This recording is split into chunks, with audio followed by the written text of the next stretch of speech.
Thanks so much for tuning in to Carnegie Museums from Home, members only. I'm Kara Fixie, the Assistant Director of Philanthropic Engagement and Stewardship here at Carnegie Museums of Pittsburgh. And we have another monthly member tour with Carnegie Museum of Art, this time exploring Crossroads. But before I hand it over to our amazing docent team, a few quick announcements. We are open. Hopefully this doesn't come as a surprise, but I encourage you to reserve your time ticket online and visit us in the galleries.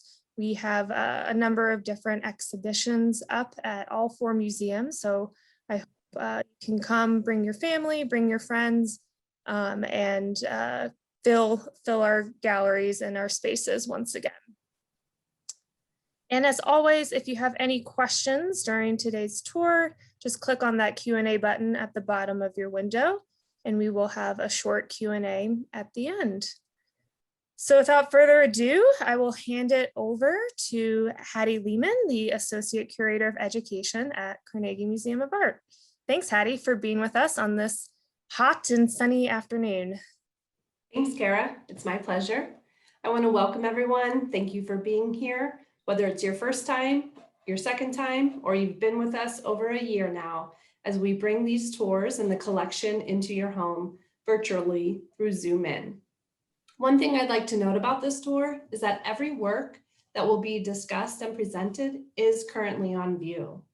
Over the past year, we've really played with the idea of presenting works to you that aren't on view because the museum was temporarily closed and we couldn't get to the museum anyway.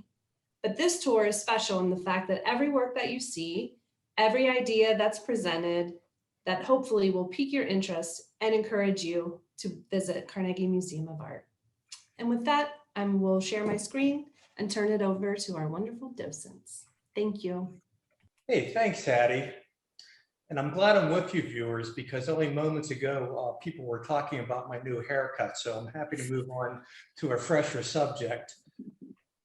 I might offer to you the lens of art describes a sense of place. Throughout history, artists have portrayed their times. Today, we will look at a reinstallation that occurred just prior to the Carnegie International in 2018. It is titled Crossroads, and it takes a look at the cataclysmic changes that occurred in the world of art beginning in 1945. That word crossroads is the title of a film by the American artist Bruce Conner, an operatic performance that is well worth your time when you come into the museum that will be reopened shortly in its own independent gallery. Crossroads. Art describes a sense of place. In the immortal words of one of my great philosophers, Yogi Berra, what do you do when you get to a crossroads? Take it. Kathleen, take us on that crossroads. Thank you, Steve. Our first painting, created prior to the end of World War II and the 1945 beginning of Crossroads, provides us with a rich opportunity to unpack a work of art through the lenses of history, society, politics, and biography. Hoeing was painted by the influential American artist Robert Gwathmey in 1943. Let's take a visual tour of this work to set the stage for what comes afterward in the 20th century art world. There is a lot to take in this large 40 by 60 inch painting, composed as an arrangement of rudimentary shapes and figures set in a flat landscape of gray-blue sky and red-brown earth without shadow or perspective. Let's start with the dominant central figure and travel clockwise around the painting. We see a Black laborer in work clothes, wiping the sweat from his brow as he leans on his hoe and holds his straw hat. On the right, other laborers are bent in toil in the cotton fields. There is a man engaged in building a structure. A young child holds an even younger child, standing near a simply marked grave. Notice the fence post with a white poster with a face on it, a flowering vine, a single stalk of corn, and barbed wire running through the various elements of the composition in the foreground. On the left, exhausted workers share water with an emaciated cow at a cattle trough. And in the background, a building, perhaps a church, but we're not quite sure. Who are these people and why does Gwathmey paint them? Robert Gwathmey was a leading artist of 20th century American social realism. Social realism refers to any realist painting that also carries a clearly discernible social or political commentary. An 8th generation Virginian by birth, Gwathmey moved to New York City and achieved success as an artist and an educator. But he never stopped painting the rural South. His reputation is based mostly on his dignified and empathetic images of Black people and poor whites, particularly sharecroppers. In 1946, he said, quote, "I don't want to get labeled as a painter of the South. But then I go back every summer to Virginia and I see these things and they affect me all over again, sort of shock me, and I paint them," end quote. What Gwathmey saw was racial bigotry and the economic exploitation of the poor. Gwathmey's activism went beyond his paintbrush as he supported campaigns for workers, artists, and civil rights, so much so that he drew scrutiny from the US government and was under FBI surveillance for 27 years. Let's look more closely at 3 images from the painting.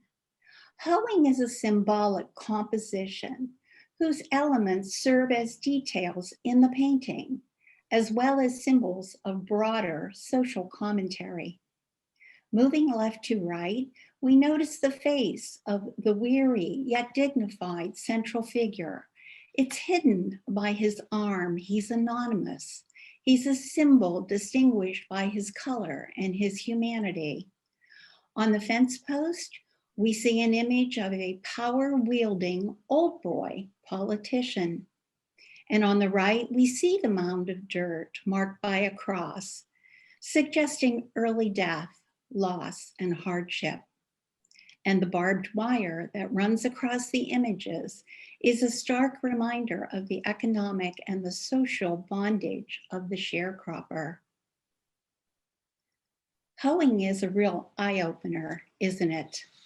Gwathmey gives us much to ponder here, including symbols of strength, hope, industry, and perseverance. I invite you to spend some time with Hoeing in Scaife Gallery 11A. What do you see? Our next work of art takes us to the first chapter of Crossroads, A New Horizon. The art world is moving dramatically away from Gwathmey's social realism as it embraces the new reigning American style, abstract expressionism. Susan.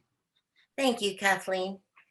In the period immediately following the horrors of World War II, many American artists developed a sense of alienation and a loss of faith in tradition, which made them eager to explore new ways and means of art making.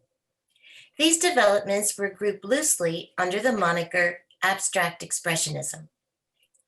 Let's talk about perhaps the most well-known abstract expressionist artists. What comes to mind when you think of Jackson Pollock? For many, it is his drip paintings. However, Pollock started out as a traditionalist. Like many artists, he kept changing and evolving. In 1947, Pollock discovered that he could express his unconscious best by dripping, pouring, and splashing paint onto an unstretched canvas laid on the floor of his studio. This is why he was notoriously nicknamed Jack the Dripper by Time magazine. This is Pollock's drip painting number 4, painted in 1950. Pollock never gave titles to his paintings. He felt numbers were neutral. They make people look at a picture for what it is, pure painting. The viewer is left to make their own interpretation about what they see. I'm going to focus on Pollock's drip painting technique by looking closely at number 4 through a new lens to understand why Pollock's drip paintings were such an important moment in American art history. Pollock deliberately rejected what he called the usual painter's tools. He used sticks, turkey basters, a bucket with a hole in the bottom, brushes that were dried and rock hard that he variously used to pour, drip, drizzle, or splash paint on the canvas below him. The paints Pollock used were liquid, flowing kinds of paint. Number 4 was made with industrial enamel, aluminum paint, and oil. The paint was so fluid, Pollock essentially drew in space, so that drawing elements would happen quite literally in the air before falling down to the canvas below. Pollock said, I quote, "On the floor, I am more at ease. I feel nearer, more part of the painting, since this way I can walk around it, work from the 4 sides, and literally being in the painting," end quote. Knowing that the painting was painted on the floor, knowing that the paint has a very low viscosity, you can easily imagine the kind of physical activities that would go into making this type of a painting. The physicality of Pollock's method prompted critic Harold Rosenberg to dub his drip method action painting. You can imagine Pollock's feet shuffling around the painting and the rotations of his elbow and shoulder. You can imagine Pollock using the force of his whole body behind the flowing movements of his arm to paint, often in a frenetic dance. For Pollock, making his painting on the floor meant that not only physically, but emotionally he could be in the painting, stepping into the canvas, but also losing himself in almost a trance-like or zone-like type of painting process. Let's zoom in. Note the intricate webs of lines and intermingled spatters, the complex threads and layers of paint. Paintings such as number 4 are direct records of the artist's moving body and hand gestures. In addition to their then radical method of creation, they feature compositions that cover their entire surfaces without an obvious center or direction. No one place for the eye to rest. That became an innovative breakthrough in the history of painting. Notice the choice and repetition of colors and the placement of the paint on the canvas. Imagine where he was standing or what tool he was using to create overlapping strands and filaments of color. Consider the changing speed of his hands and movements, his distance from the canvas, the thickness of the paint he was using. All artistic choices and intent. In 1949, Pollock rocketed to fame following a 4-page spread in Life magazine that asked, "Is he the greatest living painter in the United States?" Well, one can only imagine what the public's reaction was in the mid-20th century. Pollock created new ways of making art, reinvigorating and reinventing the medium. He changed the nature of painting with his large abstract canvases and new artistic practices. Pollock's bold act of taking the canvas off the easel and the brush off the canvas redefined the concept of painting.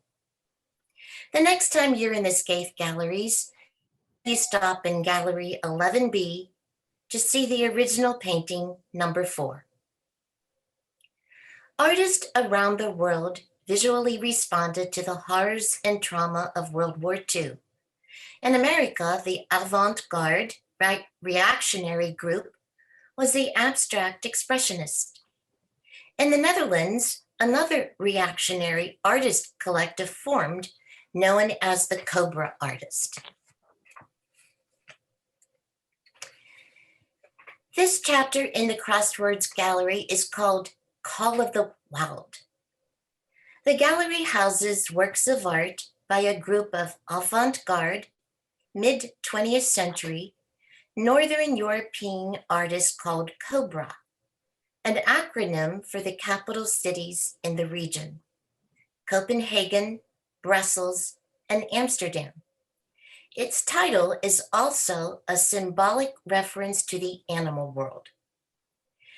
During Germany's occupation of the Netherlands during World War II, these artists were disconnected from the art world beyond its borders. These are their artistic responses to the trauma and horrors of war. Despite the original members being established artists, known prior to the creation of the Cobra movement, their need to be reborn artistically was the reason they formed this art collective. They wanted to start again like a child. They became known for their vigorously spontaneous, rebellious style of painting, its childlike imagery, strong primary colors, and expressive brushstrokes. This is a painting by the artist Eugene Brands, titled Composition with Boats and Figures, 1951. Brands was the initiator of the first Cobra exhibition at the Stedelijk Museum in Amsterdam in 1949. He was inspired by his daughter Eugenie, who started drawing around this time. Brands began making figurative work with a remarkably childlike idiom. Inspired by the world of a child, he discovered a special technique for this, namely oil on paper on board. Take a couple of seconds to look closely at the entire painting. We see exactly what the title tells us we are looking at, boats and figures. In addition, we see a black and white house with legs and arms, an orange house with 3 chimneys, billowing smoke, a key, a yellow sun with minuscule rays, and a white castle with legs, all in an irrational setting with boats in the sky and the sun in the bluish green foreground, which might indicate water. Let's reflect on our own works of art as a child, or the artwork of our children. These familiar symbols are pictographs, a universal childlike visual language. We translate a triangle with a banana-shaped bottom as a sailboat, a triangle with a square base as a house, a yellow circle with rays as a sun. Brands used these pictographic forms in 1951, and we still recognize them as boats, houses, suns today in 2021. They are timeless.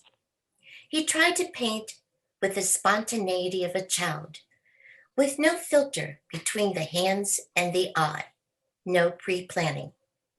He longed to express himself in a similarly uninhibited manner. Let's take another look at the painting for details we might have missed. At first glance, this looks like a happy, fun, innocent, whimsical painting. There is even a childlike use of anthropomorphism evidenced in the waving walking buildings. However, on closer investigation, one might begin to question, why are the sailboats black? Why does the White House have blacked out windows and an arm with a large, rather ominous looking outstretched hand? Why does the castle have 6 legs that appears to be running away? The childish innocence of children's drawings appealed to Brandes, but also the strangeness and sometimes sinister undertone. In the Call of the Wild Gallery, I had the pleasure of chatting with a 9-year-old girl and her parents. After our discussion about this painting, I asked her to tell a story about what she thought was happening. Curiously, this innocent 9-year-old saw danger. The sailboats were warships, and everyone in the houses and castles were running away to safety. The next time you are in the Scaife Galleries, I invite you to stand in the center of Gallery 13A and slowly turn around. What might you see?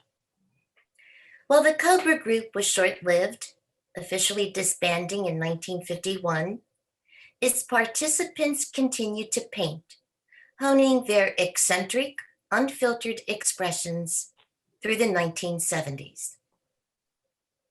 The Cobra artists embraced figuration and their pursuit of creative freedom. Steve is going to introduce us to a group of artists who believed that art was a process of reduction. It should be broken down into its fundamental forms. Steve? Thank you, Susan. Let's pause here for a moment and see what a huge difference a few steps makes. What a brilliant curatorial effort in reinstalling this collection. These are the works of a vanguard of artists from the 1960s and 1970s who seemingly turned their back on the abstract expressionists and embraced repetition, as you see in the sculptural work by Richard Long in the center of your screen, and also pure geometry, as you see on the left-hand wall with the triangular piece by the American artist Ellsworth Kelly. All of these artists, seemingly pure in form and possibly devoid of emotion, actually are full of emotion, and all of them seem to be related to some type of memory. This installation chapter is described as being more than minimal. And certainly the American artist, Linda Benglis, has decided that reaching this point of minimalism is not her desire of conclusion. Rather, she wants to continue to explore art. For her, more is better than less. First of all, I love the way this is displayed in a vitrine, and I know it is to protect the work, but it seems to give this work an added a precious aspect to it, like it is a religious icon of some sort. But let's take a closer look.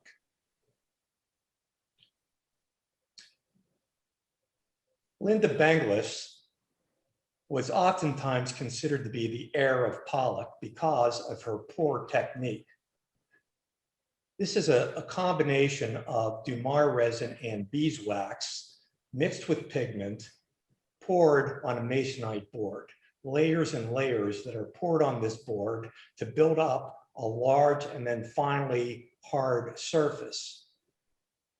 She then takes a handheld torch and carves her way through this built up surface. to create this really beautiful pattern of undulating forms. So how does an artist get to this place that leads to creating a work of art like this? I'm going to go back to my original lens, and that is art describes a sense of place.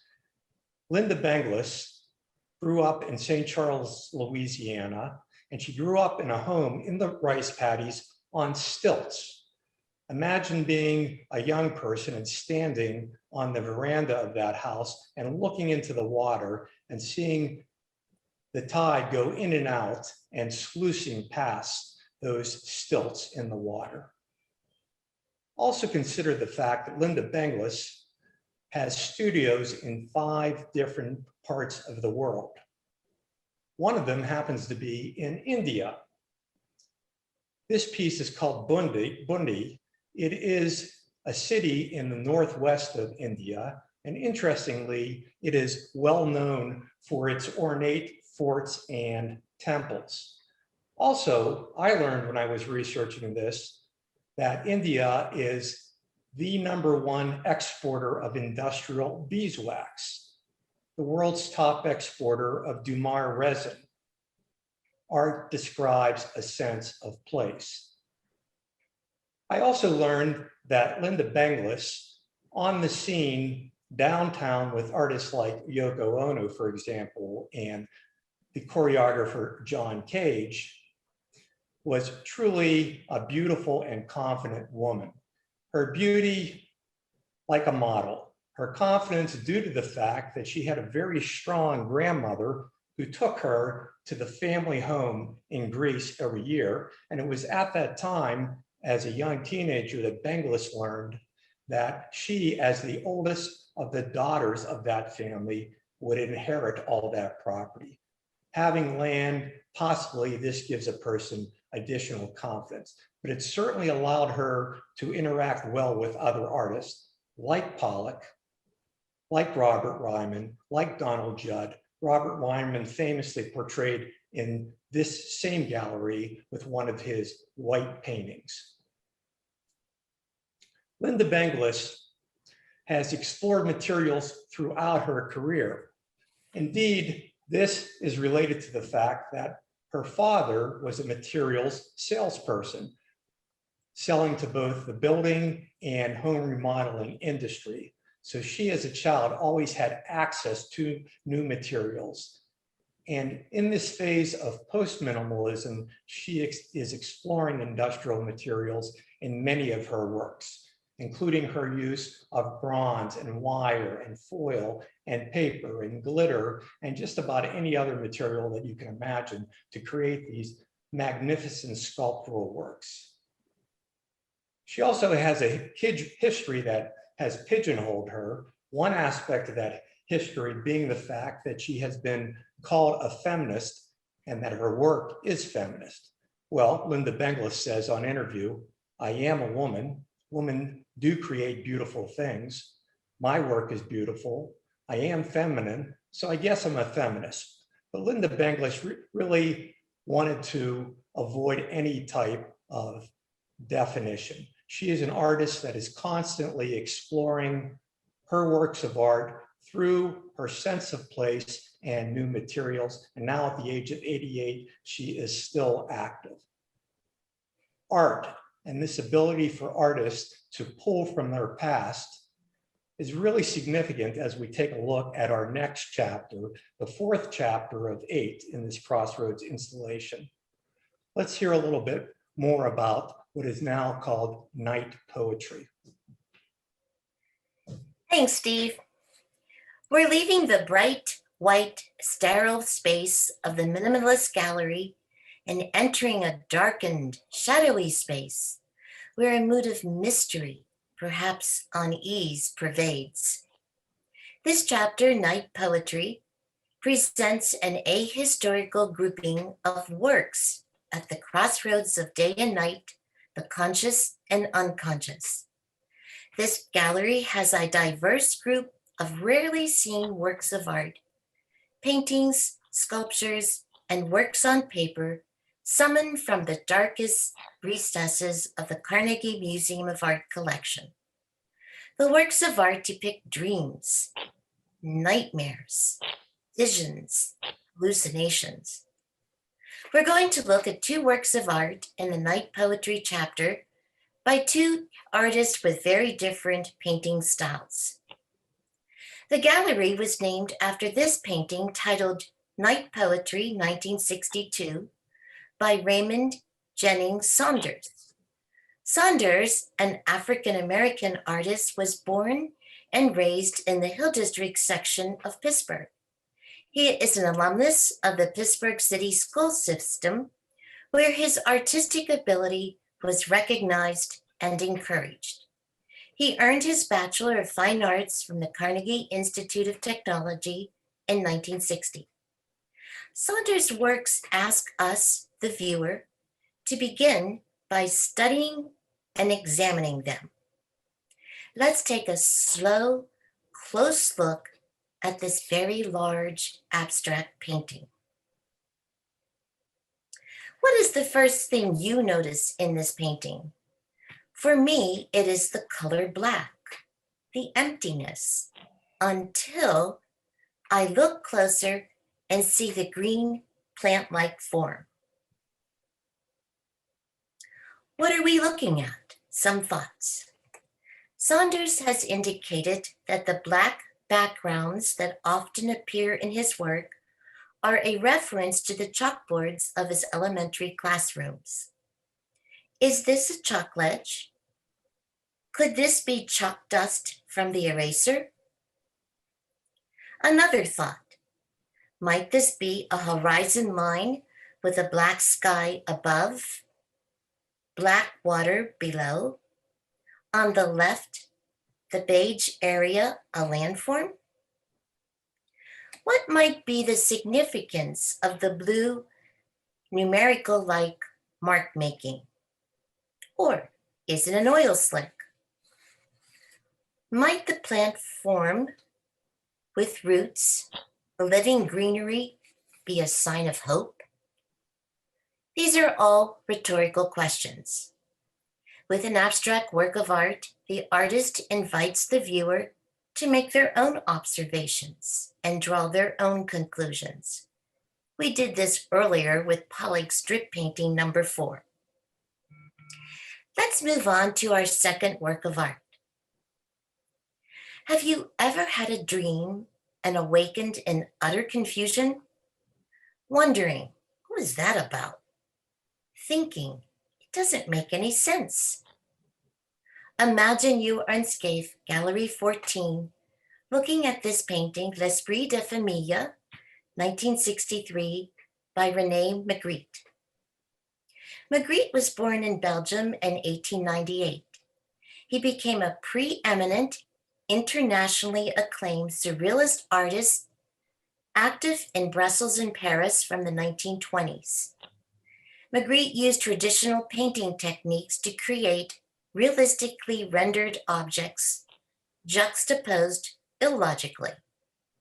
His visual paradoxes are designed to undermine our complacent belief in a stable, predictable, rational world.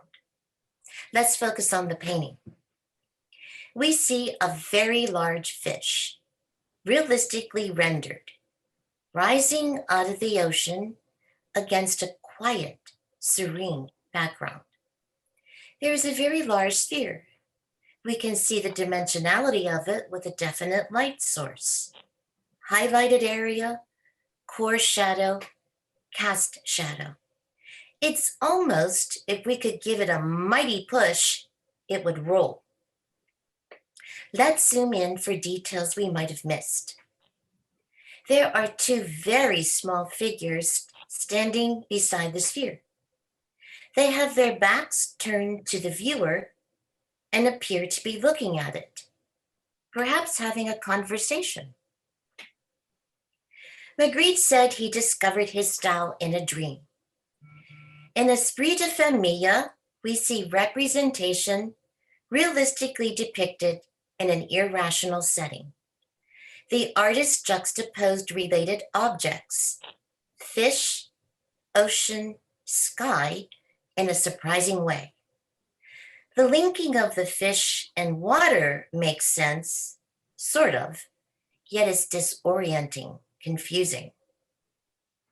Rene Magritte described his painting saying, I quote, "My painting is visual images which conceal nothing.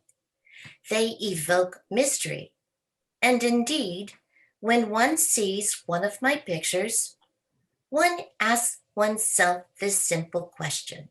What does that mean? It does not mean anything, because mystery means nothing.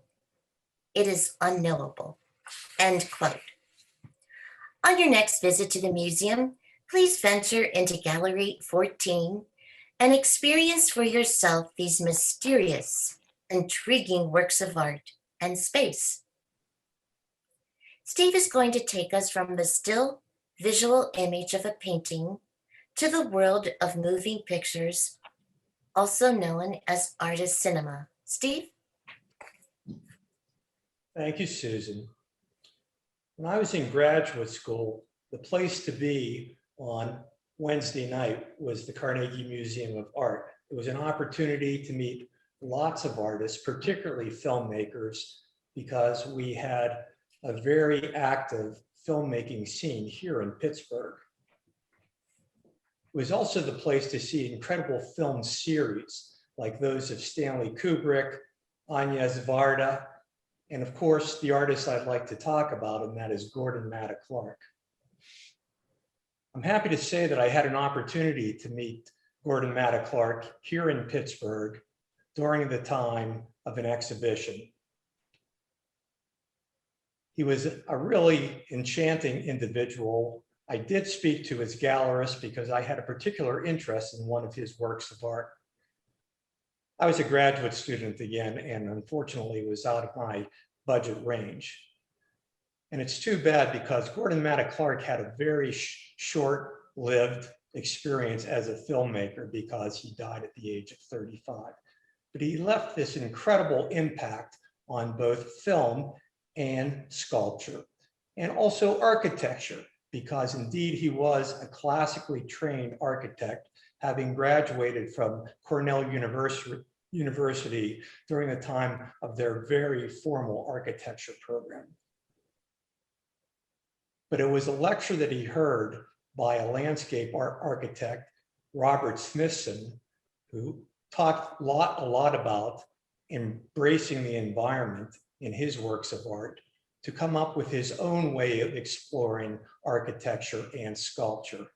I'll start with calling this piece called Splitting, which is actually a cut that occurs through a home that is scheduled for demolition in Englewood, New Jersey. It follows those classic sculptural goals of line and shape and light. And it is literally done with that human-powered motion that we saw early on with Jackson Pollock. And that is oftentimes using hammer and chisel, hammer and wedge, like a sculptor, and then following up with a handheld power tool, like a chainsaw, and making this cut through this house. And recognizing the importance of physics to architecture. So significant when artists are planning a building for either public use or personal use. It must be safe, it must be functional, but as Matta Clark realized, it's also a structure that encases us. It separates us from our environment. It separates us from our community. Englewood, New Jersey was a blighted community due to some civic road changes that were occurring in the area, and this neighborhood became blocked off physically, and therefore the people who lived there became marginalized. It was very hard for them to get to their places of work. It was very hard for them to visit relatives. If you were to experience this sculpture live, you would see that this slice, this cleaving of the building that falls to the side, releases a beautiful casting of bright light on the ground below, on that community that is soon to be torn down. Matta Clark starts his activism with this first film by really focusing on this concept of revitalization, not gentrification. Next, I'd like to look at the fact that Matta Clark, a fun-loving guy and a devotee of Charlie Chaplin, climbed a clock tower in New York City, and like a wonderful performance artist of that time, did some crazy things, and his were crazy only because he was hanging by one of the hands of this clock and brushing his teeth and shaving his mug. So he drew lots of attention, and that certainly was part of Matta Clark's effort, and that was to draw the community into his works. Let's look at another work, please.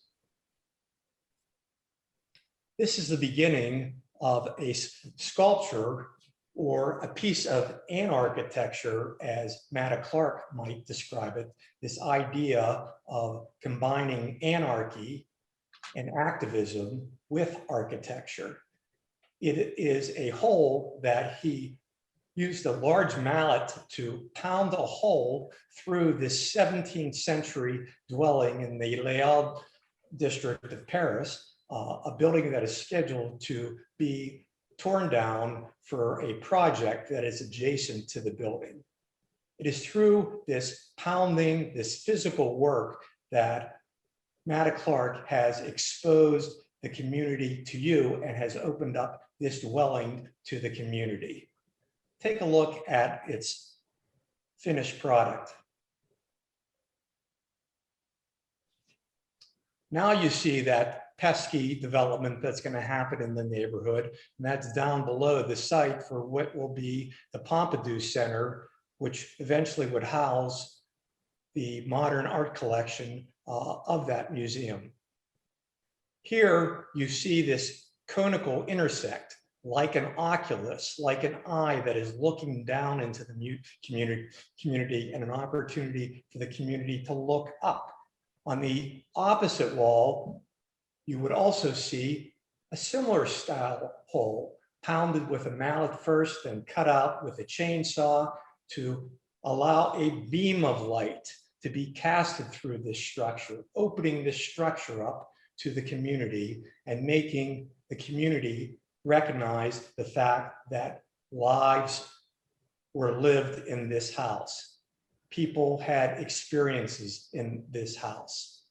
And once again, preaching this concept of revitalizing, not gentrifying, because the site was large and these places, these dwellings might have been restored and remained.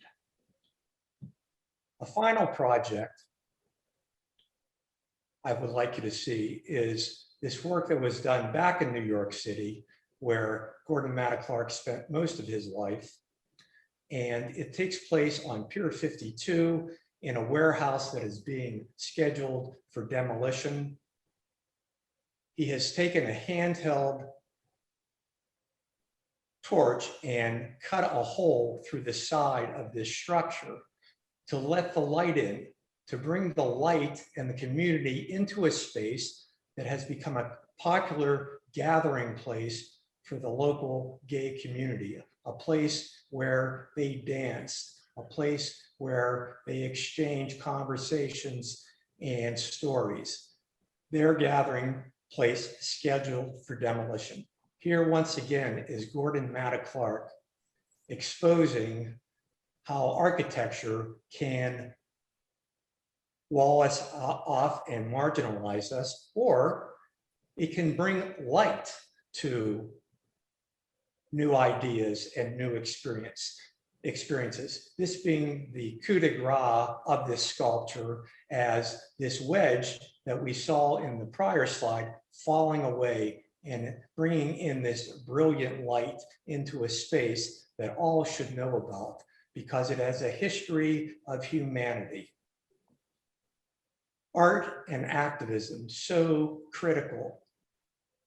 Our next chapter focuses on that exact subject. Kathleen, tell us more. Thank you, Steve. The title of this chapter, Less Than Half the Picture, refers to a Guerrilla Girls poster that reminds us, and especially those in power, that we see less than half the picture without the vision of women artists and artists of color.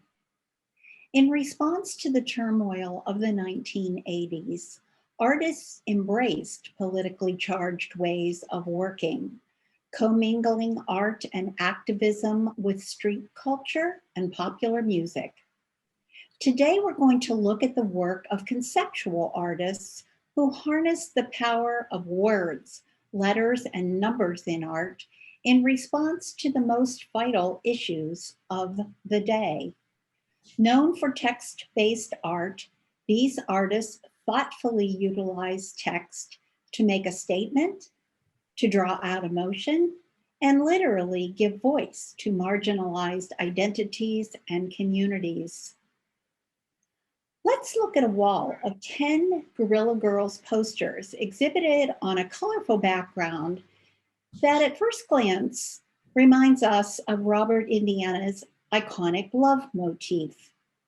The Guerrilla Girls are a collective of activist female artists who wear gorilla masks to hide their identity, preferring to remain anonymous and focused on the issues of gender and racial parity in the art world and human rights more broadly. Let's see how the Guerrilla Girls use advertising style graphics, facts, figures, and humor to blast museums on their own walls. On the left, notice the bold, eye-catching large font that takes up only a third of the poster, emphasizing the message that you're seeing less than half the picture. The smaller font of the message below, without the vision of women artists and artists of color, really draws us in to look closer. Might we also need to look closely to find work by such artists on museum walls? On the right, the Guerrilla Girls deliver a sarcastic message written in careful cursive writing on feminine pink paper that hints at a sweet message. Dearest art collector, it has come to our attention that your collection, like most, does not contain enough art by women. We know that you feel terrible about this and will rectify the situation immediately. All our love, Guerrilla Girls. Well, not quite what we anticipated. Let's return to looking at the posters and the wallpaper. Careful looking reveals that it is not Indiana's love motif that we see, but rather the AIDS motif appropriated by the artists collective General Idea. General Idea, whose members were 3 Canadian artists, A.A. Bronson, Felix Parts, and Jorge Zontal, was a pioneer in conceptual art. Formed in the 1960s and known for using a wide variety of artistic mediums, General Idea's later work focused almost exclusively on activism around the AIDS epidemic, a taboo topic at that time. The appropriated AIDS motif was widely used to promote AIDS awareness and could be found on everything from grocery bags to jewelry, stamps, and wallpaper. Sadly, the history of General Idea's version of AIDS took on extra gravitas and tragedy as 2 of the members, Felix Parts and Jorge Zontal, later died of AIDS. Our final text-based work is by Jenny Holzer, a pioneer in using public art as social intervention. You are likely to completely miss this small work, the size of a sheet of paper, and located where visitors enter and leave Gallery 15. It's easy to think it's a sign in the museum or a plaque honoring someone. When there's no safe place to sleep, you're tired from walking all day and exhausted from the night, because it's twice as dangerous then. This is a work from Holzer's survival series, and she surprises us by bringing a recognizable medium, a plaque, into the museum as a work of art. In just 24 carefully chosen words, Holzer takes an extremely complicated issue and communicates the experience in a manner that gives us pause. What images and feelings are evoked for you by Holzer's message about people without housing?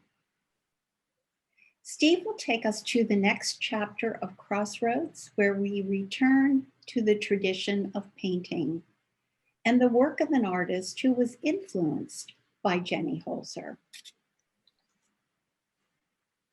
Thank you.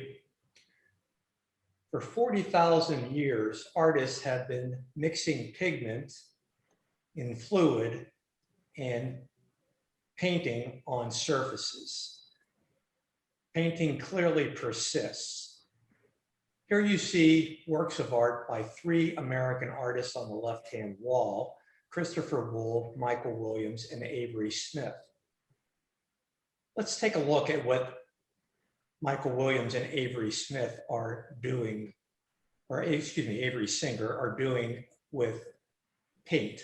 They are using computer technology to help them work their pieces, to create these very unusual works on canvas or on linen or on board that you see in front of you. But let's go back to Christopher Wool, please. When you walk into the lower level of the museum, you're greeted by this large work by Christopher Wool. It is enamel on aluminum. And if you're trying to read it, it's probably hard to pay attention to me.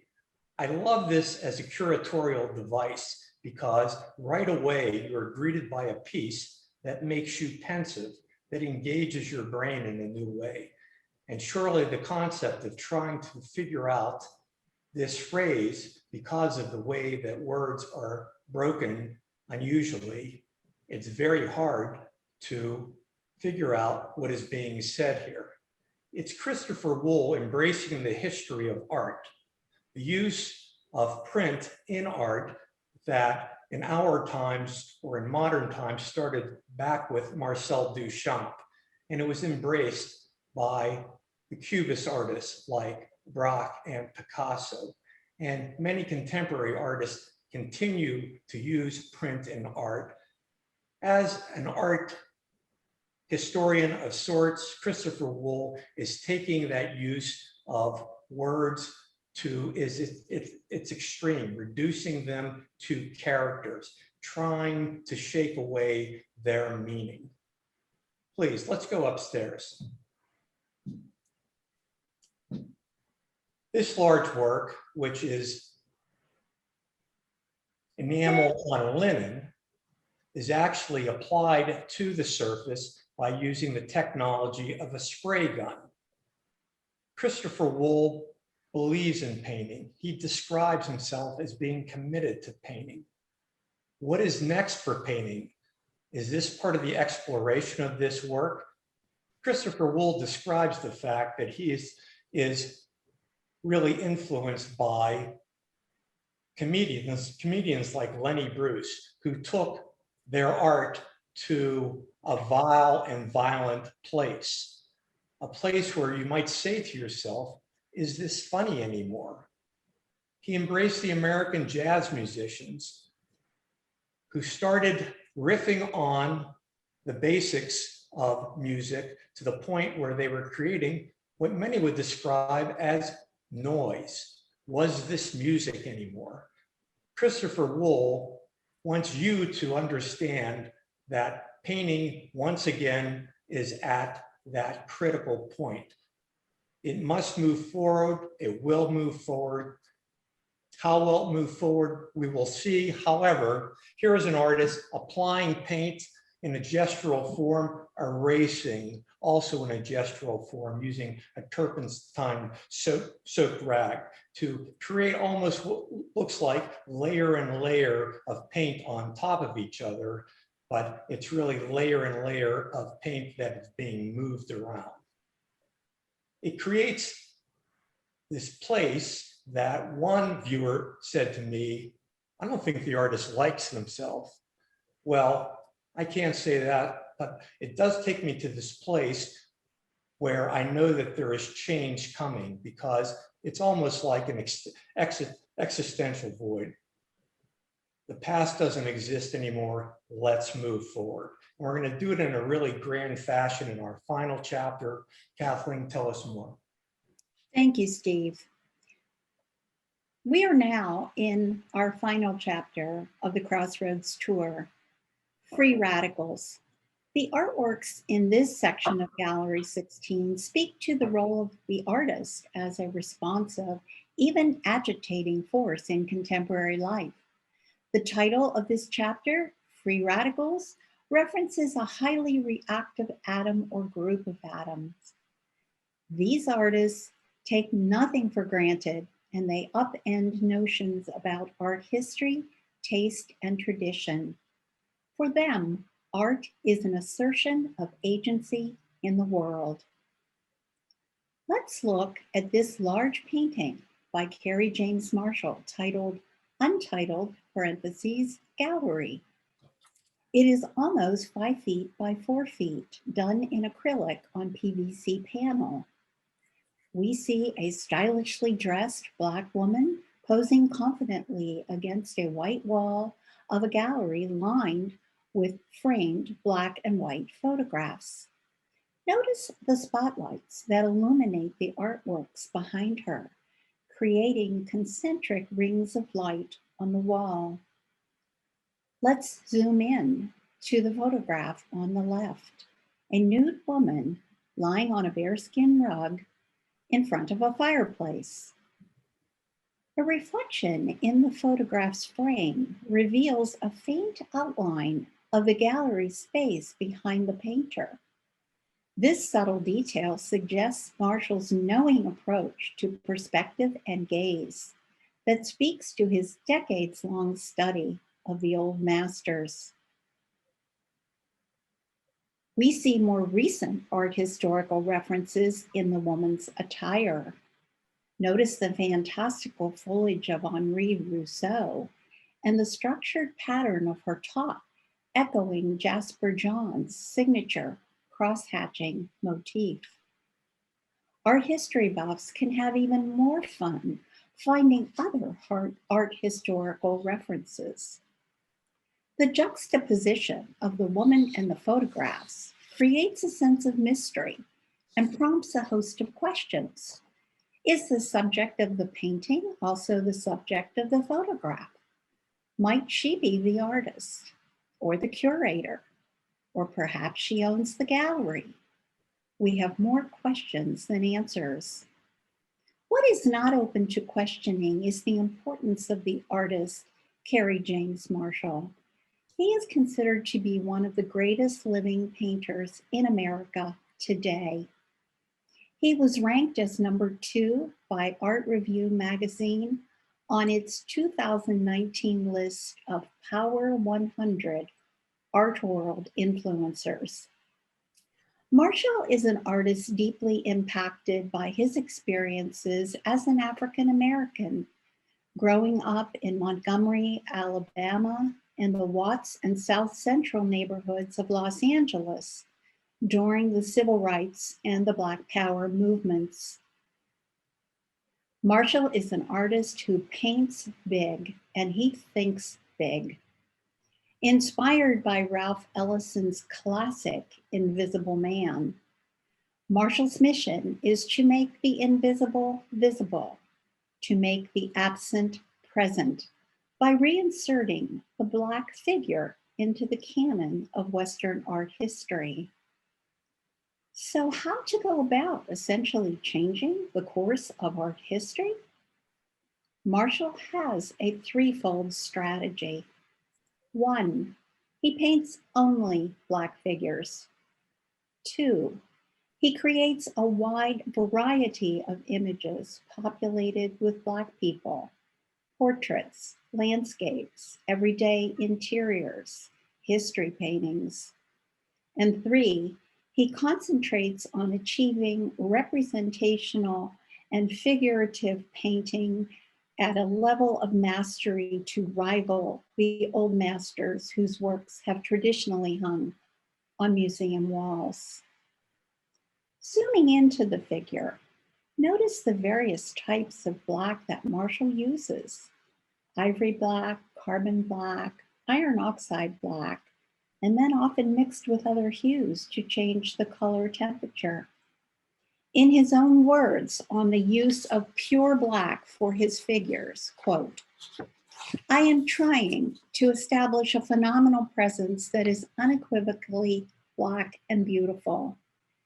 It is my conviction that the most instrumental, insurgent painting for this moment must be of figures, and those figures must be Black, unapologetically so," end quote. I think Marshall has masterfully accomplished all of that with this painting. Why not spend some time with Untitled, parentheses gallery, end parentheses, during your next museum visit and see what you think. On behalf of my fellow docents, Susan and Steve, thank you for being with us today on our journey through the chapters of Crossroads. We hope that you have enjoyed this sampling of our contemporary art collection, a notably strong collection reflecting Carnegie Museum of Art's history and commitment to collecting the art of its time. Thank you, Kathleen, Susan, and Steve, for that wonderful walkthrough of the Scaife Galleries and Crossroads. It is 3:04, but if there's any questions out there, we're happy to answer them. All right. Well, if there aren't any questions, I will wrap us up by sharing a few upcoming events. We have a busy rest of the month and into early July. Next week, we have a really fun event with our colleagues at the Science Center, Museum on a Mission to the Moon, Mars, and Beyond. And so it will be sort of an extra special virtual star party. You may have gone to one of those over the past year. On June 24th, our Why Birds Matter event was rescheduled.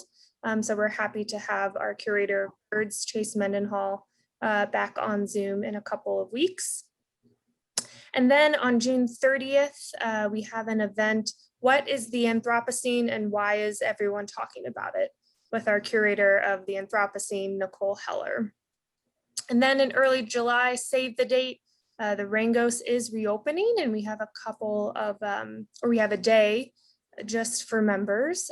So make sure to watch your inbox for the Search for Snow and some fun activities for members on July 2nd. So with that, I will wish everyone a very happy Sunday, and hope everyone can enjoy this weather. I know several of us were talking about planting and being outside earlier, so please get outside or stay in and be cool. But thank you so much for once again tuning in with us and sharing these virtual experiences over the past 13 months or so. So happy Sunday, and we'll see you next time. Thanks, everyone. Thank you.